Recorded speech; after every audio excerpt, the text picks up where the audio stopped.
Hello everyone, this is Yuvraj. இந்த வீடியோல நம்ம என்ன பார்க்க போறோம்னு சொல்லிக்கிறீங்கன்னா May 7th nifty and bank daily to structure பார்த்துடலாம்.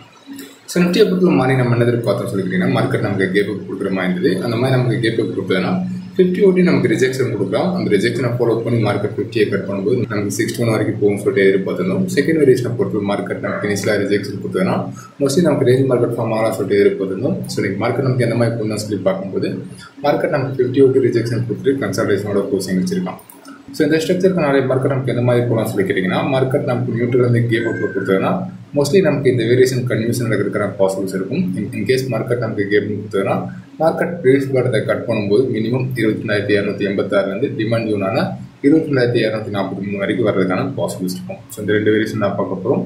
ஸோ ஃபஸ்ட்டு நம்ம புல்லிஷ் மார்க்கெட்டுக்கான ஸ்ட்ரக்சரை பார்த்துலாம். ஸோ இந்த இடத்துல நமக்கு புல்லிஷ் மார்க்கெட்டுக்கான ஸ்ட்ரக்சர் கிடைக்கிறதுக்கான ப்ராபபிலிட்டி என்ன இருக்குன்னு சொல்லி கேட்டிங்கன்னா இப்போதைக்கு நமக்கு சிங்கப்பூர் நிஃப்டியானது நெகட்டிவ்லேருந்து ஸ்லைட்லி நமக்கு நியூட்ரலுக்கு மாறி இருக்கான். ஸோ அதை பேஸ் பண்ணி பார்க்கும்போது நாளை மார்க்கெட் ஸ்லைட்லி நமக்கு கேப் அப் கொடுக்கறதுக்கான பாசிபிலிட்டி இருக்கும். அந்த மாதிரி நமக்கு கேப் அப் கொடுத்ததுன்னா அகைன் நமக்கு ப்ரீவியஸ் கையை ஒட்டி சின்ன சின்ன ரிஜெக்ஷன் கொடுக்கலாம். அதை பொறுத்தளவு நமக்கு மார்க்கெட் ப்ரீவியஸ் ஹை அதாவது 50 ரீச் பண்ணும்போது ஒரு மைனர் கன்சாலிடேஷன் கொடுக்கலாம். இந்த கன்சாலிடேஷனை ஃபாலோ பண்ணி மார்க்கெட் 50 கட் பண்ணும்போது நம்ம தாராளமாக ராலி கன்வியூஷன் எதிர்பார்க்கலாம். அதை பொறுத்து நமக்கு எவ்வளோ தூரம் போகும் சொல்லி கேட்டிங்கன்னா மினிமம் 61 78 வரைக்கும் நம்ம தாராளமாக எதிர்பார்க்கலாம். இந்த இடத்துல நமக்கு 70 ரீச் பண்ணும்போது ரிஜெக்ஷன் கொடுக்குமான்னு சொல்லி கேட்டிங்கன்னா மோஸ்ட்லி நமக்கு ஸ்ட்ரக்சர் படி ரிஜெக்ஷன் கொடுக்குறது தான் பாசிபிள்ஸ் இருக்கும். அதே மாதிரி மார்க்கெட் இந்த இடத்துல 70 வரைக்கும் போகுமான்னு சொல்லி கேட்டிங்கன்னா நீங்கள் ரஃபாக ஒரு சேனல் ட்ராப் பண்ணுங்கள். ஸோ அந்த சேனலை பொறுத்தளவு ப்ரீவியஸாக ஃபார்ம் ஆன இந்த பாட்டத்துக்கும் இன்றைக்கி ஃபார்ம் ஆன இந்த பாட்டத்துக்கும் கனெக்ட் பண்ணிவிட்டு இன்றைக்கி ஃபார்ம் ஆன இந்த கையில் நீங்கள் பேஸ்ட் பண்ணுங்கள்.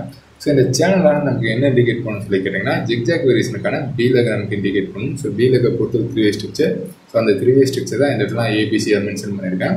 ஸோ இந்த சி-லெக்கை பொறுத்தளவு மார்க்கெட் அதிகபட்சம் இந்த சேனலில் நமக்கு ரிஜெக்ஷன் கொடுக்குறதுக்கான பாசிபிள்ஸ் இருக்கும். ஸோ கிட்டத்தட்ட நமக்கு அந்த சேனலானது ஒரு நல்ல ரெசிஸ்டண்டாக ரியாக்ட் ஆகிறதுக்கான பாசிபிள்ஸ் இருக்கும். மார்க்கெட் சேனலை விட்டு நமக்கு ரிஜெக்ஷன் கொடுத்தோன்னா நம்ம இந்த இடத்துல மென்ஷன் பண்ண மாதிரி சி-லெக்கை கம்ப்ளீட் பண்ணிட்டு நம்ம கரெக்ஷன் எதிர்பார்க்கலாம். ஸோ இது நமக்கு கேப் அப்கான ஃபஸ்ட் வேரியேஷன். இந்த இடத்துல கேப் அப்கான செகண்ட் வேரியேஷன் என்னன்னு சொல்லி கேட்டிங்கன்னா மார்க்கெட் இந்த சேனலை அக்ரெசிவாக கட் பண்ணாத பட்சத்தில் மோஸ்ட்லி அது நமக்கு சி-லெக்காக இருக்காது, தேர்ட் வேவாக இருக்கும். ஸோ தேர்ட் வேவை பொறுத்தளவு தான் மார்க்கெட் சேனலை கட் பண்ணும். ஸோ அந்த மாதிரி இது நமக்கு தேர்ட் வேவாக இருக்கும் பட்சத்தில் அதாவது மார்க்கெட் சேனலை கட் பண்ணாத பட்சத்தில் மோஸ்ட்லி 78 நமக்கு ரிஜெக்ஷன் கொடுக்காது, ஒரு மைனர் கன்சால்டேஷன் கொடுக்கும். அந்த கன்சால்டேஷனை பொறுத்தளவு நமக்கு 4th இருக்கும். அதாவது சிம்பிளாக சொல்லணும்னா மார்க்கெட் நமக்கு சேனலை கட் பண்ணிச்சுன்னா அது நமக்கு தேர்டாக இருக்கும். அதை ஃபாலோ பண்ணி நமக்கு மோஸ்ட்லி கன்சால்டேஷன் கொடுக்கும். அந்த கன்சால்டேஷனை பொறுத்து நமக்கு 4th இருக்கும். அதை ஃபாலோ பண்ணி நமக்கு 5th மேலே போகிறதுக்கான பாசிபிள்ஸ் இருக்கும். ஸோ இதுதான் நமக்கு கேப் அப்கான செகண்ட் வேரியேஷன். ஓகே, நம்ம அடுத்து கரெக்ஷனுக்கான ஸ்ட்ரக்சர் பார்த்துலாம். ஸோ கரெக்ஷனை பொறுத்தல இந்த இடத்துல நமக்கு எந்த மாதிரி நடக்கான்னு சொல்லி கேட்டிங்கன்னா ஃபர்ஸ்ட் வேரியேஷனை பொறுத்தளவு நமக்கு மார்க்கெட் கேப் அப் கொடுத்துட்டு அந்த கேப் அப்பான சஸ்டெயின் ஆக முடியாமல் நமக்கு கரெக்ஷன் கொடுத்ததுன்னா மோஸ்ட்லி இந்த ரேஞ்சானது நமக்கு கன்வியூஷன் நடக்குமே தவிர பெரிய அளவுக்கு கரெக்ஷன் கொடுக்குறதுக்கான பாசிபிள்ஸ் இருக்காது. அதை பொறுத்து மார்க்கெட் நமக்கு கேப் அப் கொடுத்துட்டு சஸ்டெயின் ஆக முடியாமல் நமக்கு கரெக்ஷன் கொடுத்ததுன்னா இன்றைக்கி ஃபார்ம் ஆன இந்த கைக்கும் ப்ரீவியஸ் பாடத்துக்கு முன்னாடி நமக்கு ரேஞ்சானது கன்வியூஷன் ஆகிறதுக்கான ப்ராபர்ட்டி இருக்கும். இது நமக்கு ஃபர்ஸ்ட் வேரியேஷன். செகண்ட் வேரியேஷனை பொறுத்தளவு மார்க்கெட் நமக்கு கேப் கொடுக்குற பட்சத்தில் மோஸ்ட்லி நமக்கு ஒரு மைனர் கன்சால்டேஷனோட மினிமம் 22,286 டிமாண்ட் ஜோனான 22,243 வரைக்கும் வரதுக்கான பாசிபிள்ஸ் இருக்கும். மார்க்கெட் டிமாண்ட் ஜோனை ரேஸ் பண்ணிச்சுன்னா மோஸ்ட்லி நீங்கள் ஒரு மைனர் புல் பேக் எதிர்பார்க்கலாம். ஸோ இதான் நிஃப்டிக்கான ஸ்ட்ரக்சர். ஓகே, பேங்க் டீம் இந்த மாதிரி சொல்லிட்டு பார்த்துடலாம். ஸோ பேங்க் டீம் கிட்டத்தட்ட நமக்கு கன்சல்டேஷனோட தான் கோச்சிங் வச்சிருக்கான். ஸோ இந்த இடத்துல ஆல்ரெடி நமக்கு 3-வே ஸ்ட்ரக்சர் கம்ப்ளீட் ஆனதுனால நமக்கு வரக்கூடிய செஷன் ப்ரீவியஸ் ஹையை கட் பண்ணாத பட்சத்தில் மோஸ்ட்லி நமக்கு ராலி கன்வியூஷன் நடக்கும். அதாவது அகைன் மார்க்கெட் ஸ்விங்கோட ஹையை ரேஸ் பண்ணதுக்கான பாசிபிள்ஸ் இருக்கும். ஸோ இது ஒரு கைண்ட் ஆஃப் வேரியேஷன். அப்படி இல்லாமல் மார்க்கெட் வரக்கூடிய செஷன் கேப் கொடுத்துட்டு ப்ரீவியஸ் பாடத்தை கட் பண்ணாத பட்சத்தில் நம்ம இங்கே தாராளமாக கரெக்ஷன் கன்வியூஷன் எதிர்பார்க்கலாம். அதை பொறுத்தவரை நமக்கு டயகனல் வேரியேஷனாகவும் போகலாம், அது நமக்கு டபுள் கரெக்ஷனாகவும் போகிறதுக்கான பாசிபிள்ஸ் இருக்கும். ஸோ கரெக்ஷனை பொறுத்து கொஞ்சம் காம்ப்ளிகேட்டடாக இருக்கும்.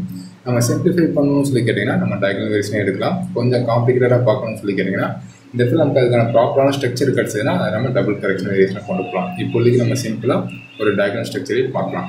ஸோ இந்த இடத்துல ஃபர்ஸ்ட் நம்ம கரெக்ஷனுக்கான ஸ்ட்ரக்சரே பார்க்கலாம். ஸோ கரெக்ஷனை பொறுத்தளவு இது நமக்கு 0வாக இருக்கும். ஃபர்ஸ்ட் வே, செகண்ட் வே, தேர்ட் வே, 4th வே. இந்த இடத்துல எதுக்கு நம்ம இந்த டயகனல் ஸ்ட்ரக்சரை மென்ஷன் பண்ணுறோம் சொல்லி கேட்டிங்கன்னா 4th ஆனது ஃபர்ஸ்ட் ரேட்டை ரீச் பண்ணதுனால இது நம்ம டயகனலாக எடுக்கிறோம். அதை ஃபாலோ பண்ணி இப்போதைக்கு நடக்கக்கூடிய இந்த கரெக்ஷன் வந்து நமக்கு 5th வேவாக இருக்கலாம். அந்த 5th வேக்கான கன்ஃபர்மேஷனை பொறுத்து மார்க்கெட் சுங்கடைய பாடத்தை கட் பண்ணும்போது தான் அதுக்கான கன்ஃபர்மேஷன் கிடைக்கும். அதை பொறுத்து நமக்கு எவ்வளோ தூரம் போகலாம் சொல்லி கேட்டிங்கன்னா மினிமம் 48,598 மேக்ஸிமம் 50 ஏன்னா 48,777 வரைக்கும் போகிறதுக்கான பாசிபிலிட்டிஸ் இருக்கும்.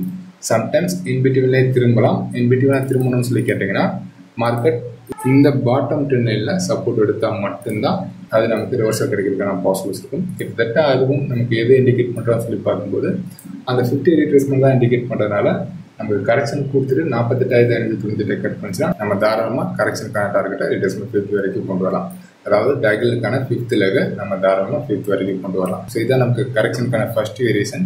இந்த இடத்துல கரெக்ஷனுக்கான செகண்ட் வேரியேஷனை பொறுத்தளவு மார்க்கெட் நமக்கு என்ன தான் கரெக்ஷனை கொடுத்தாலும் மார்க்கெட்டால் 48,598 கட் பண்ண முடியாட்டி மோஸ்ட்லி நமக்கு புல் பேக் கொடுத்துட்டு நம்ம இந்த வேரியேஷனில் மென்ஷன் பண்ண மாதிரி நமக்கு டயக்னோடைய டாப்பை கட் பண்ணிட்டு மேலே போகிறதுக்கான பாசிபிலிட்டிஸ் இருக்கும். இதை பொறுத்தளவு ஃபஸ்ட்டு கன்ஃபர்மேஷன் ஆகுது நமக்கு ட்ரெண்ட் லைனை கட் பண்ணணும். இந்த ட்ரெண்ட் லைனை கட் பண்ணும்போது நீங்கள் ரீட்ரேஸ்மெண்ட்டை சிங்குடைய ஹைக்கும் வரக்கூடிய பாடத்துக்கும் எடுத்துகிட்டு உங்களோட டார்கெட்டை 38லேருந்து 50 வரைக்கும் நீங்கள் எதிர்பார்க்கலாம். ஸோ இதான் நமக்கு கரெக்ஷனுக்கான ஸ்ட்ரக்சர். இந்த இடத்துல புல்லிஷ் மார்க்கெட்டுக்கான ஸ்ட்ரக்சர் பார்த்துடலாம். ஸோ புல்லிஷ் மார்க்கெட்டுக்கான ஸ்ட்ரக்சரை பொறுத்து இந்த இடத்துல எந்த மாதிரி நடக்கான்னு சொல்லி கேட்டிங்கன்னா நமக்கு மோஸ்ட்லி நிஃப்டியில் பார்த்த அதே வேரியேஷன் தான். மார்க்கெட் ப்ரீவியஸ் ஹையை ஒட்டி ஒரு மைனர் கன்சால்டேஷன் கொடுக்கலாம். இந்த கன்சால்டேஷன் ஃபாலோ பண்ணி மார்க்கெட் ப்ரீவியஸ் ஹையை கட் பண்ணும்போது நீங்கள் தாராளமாக ராலி கன்வியூஷன் எதிர்பார்க்கலாம். அதை பொறுத்து எவ்வளோ தூரம் போகலாம் சொல்லி கேட்டிங்கன்னா 50 ஏன்னா 49,317லேருந்து 49,472 வரைக்கும் மினிமம் வரலாம். இந்த இடத்துல நமக்கு 61 ரிஜெக்ஷன் கொடுக்குமா சொல்லி கேட்டிங்கன்னா ரிஜெக்ஷன் கொடுத்தாலும் பெரிய அளவுக்கு கரெக்ஷன் வரதுக்கான பாசிபிலிட்டிஸ் இருக்காது. ஒரு மைனர் கன்சால்டேஷனில் மார்க்கெட் 61 கட் பண்ணிட்டு மேலே போகிறது தான் அதிகபட்ச பாசிபிலிட்டி இருக்கும். இதுக்கான ரீசனை பொறுத்தளவு இந்த இடத்துல 0 A B C அதாவது இந்த கரெக்ஷனானது சிங்குடைய பாடத்தை கட் பண்ணாத வரைக்கும் இது நமக்கு C லெக்காக இருக்கும். ஸோ இதை பேஸ் பண்ணி பார்க்கும்போது ஆல்ரெடி நமக்கு ஏபிசிக்கான ஸ்ட்ரக்சர் கம்ப்ளீட் ஆனதுனால நம்ம தாராளமாக ரிவர்சல் எதிர்பார்க்கலாம். அந்த மாதிரி ரிவர்சல் நடக்கும்போது அதுக்கான மினிமம் டார்கெட் நமக்கு 78 இருக்கும்.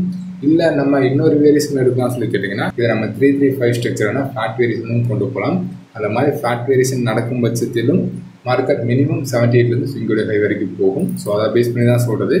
மார்க்கெட் மோஸ்ட்லி நமக்கு 61 ரிஜெக்ஷன் கொடுக்காது. ஒரு சின்ன கன்சால்டேஷன் கொடுத்துட்டு 61 கட் பண்ணிட்டு மேலே போகிறது தான் அதிகபட்ச பாசிபிலிட்டிஸ் இருக்கும். ஸோ இதான் நமக்கு பேங்க் நிஃப்டிக்கான ஸ்ட்ரக்சர். ஓகே, ஃபினிஃப்டிக்கான ஸ்ட்ரக்சர் இந்த மாதிரி கம்ப்ளீட் பார்த்துடலாம். ஸோ இந்த இடத்துல ஃபினிஃப்டியானது நமக்கு ஸ்லைட்லி பேங்க் நிஃப்டியோட கம்பேர் பண்ணும்போது வேரி ஆகலாம். ஸோ இந்த இடத்துல மார்க்கெட் எந்த மாதிரி நடந்திருக்கான்னு சொல்லி பார்க்கும்போது பேங்க் நிஃப்டி அளவுக்கு நமக்கு ப்ராப்பரான ஸ்ட்ரக்சர் கிடைக்காதனால நமக்கு வரக்கூடிய செஷன் கேப் அப் கொடுத்ததுன்னா இந்த இடத்துல நம்ம ஒரு மைனர் புல் பேக் எதிர்பார்க்கலாம். அந்த புல் பேக்கை பொறுத்து நமக்கு எவ்வளோ தூரம் போகலாம்னு சொல்லி கேட்டிங்கன்னா சிங்குடைய பைக்கும் சிங்குடைய பாட்டுக்கு ரேட்டஸ் எடுக்கும்போது மார்க்கெட் நமக்கு ப்ரீவியஸில் 38 ரிஜெக்ஷன் கொடுத்துருக்கான். ஸோ 38 கட் பண்ணும்போது 50 நல்ல ஒரு ரெசிடென்டாக ரியாக்ட் ஆகும். மார்க்கெட் 50 கட் பண்ணால் மட்டும் உங்களுடைய டார்கெட்டை 61 78 வரைக்கும் கொண்டு போங்க.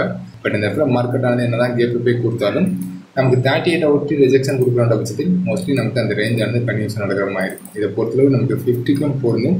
ஸோ அதனால தான் சொல்கிறது 50 இந்த இடத்துல நல்ல ஒரு ரெசிடென்டாக ரியாக்ட் ஆகும். ஸோ இது நமக்கு கேப்புக்கான ஸ்ட்ரக்சர். இந்த இடத்துல கேப்ரூனுக்கான ஸ்ட்ரக்சர் பொறுத்து எந்த மாதிரி நடக்கும் சொல்லிக்கிறீங்கன்னா நமக்கு வரக்கூடிய செஷன் கேப்ரூன் கொடுத்து சிங்குடைய பாட்டத்தை கட் பண்ணும்போது நீங்கள் இந்த மைனர் சிங்குடைய பாட்டத்துக்கும் ரீசெண்டாக ஃபார்ம் ஆன இந்த ஹைக்கும் ரீட்ரேஸ்மெண்ட்டுக்கு மார்க்கெட் ப்ரீவியஸில் 50ல் சப்போர்ட் இருக்கான். சிங்குடைய பாட்டத்தை கட் பண்ணும்போது 61 அடுத்த டார்கெட்டை நீங்கள் தாராளமாக ஃபிக்ஸ் பண்ணலாம். மார்க்கெட் 61 மோஸ்ட்லி புல் பேக் கொடுக்குறதுக்கான பாசிபிலிட்டிஸ் இருக்காது. ஒரு கன்சால்டேஷன் கொடுத்துட்டு ஃபர்தர் கரெக்ஷன் கொடுக்குறது அதிகபட்ச பாசிபிலிட்டிஸ் இருக்கும். ஸோ அந்த மாதிரி கன்சால்டேஷன் கொடுத்துட்டு மார்க்கெட் பிரேக் கொடுத்தானா உங்களோட டார்கெட்டை தாராளமாக 78 வரைக்கும் நீங்கள் கொண்டு வரலாம். ஸோ இதான் நாளை மார்க்கெட்டுக்கான ஸ்ட்ரக்சர். இந்த வீடியோவில் டவுட்னா கமெண்ட்ஸில் கமெண்ட் பண்ணுங்கள். வரக்கூடிய வீடியோக்கு வந்து பார்க்கலாம். Okay, thank you friends.